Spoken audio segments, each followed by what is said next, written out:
गुवाहाटी इथल्या पंचकन्या वेद विद्यापीठ, कामाख्या मंदिर आणि कोल्हापुरातील राजाराम तरुण मंडळाच्या पुढाकारातून हनुमान पाराजवळ राजयोग महायज्ञाचं आयोजन केलं होतं।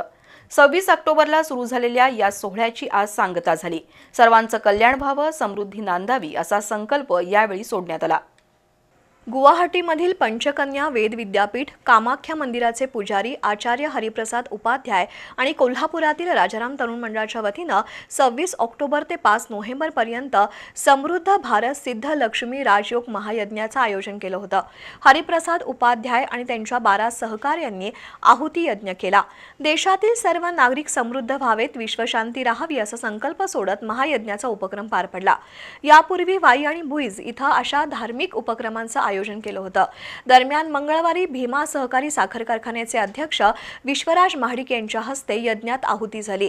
खासदार धनंजय महाडिक यांच्या साहाय्यानं तसंच अनिरुद्ध कोल्हापुरे, रोहित अतिग्रे, श्री राजे, अथर्व कोल्हापुरे, आदित्य जमदाडे, सतीश अतिग्रे, विवेक कागले, दिनेश अतिग्रे यांच्या सहभागातून हा महायज्ञ पार पडला।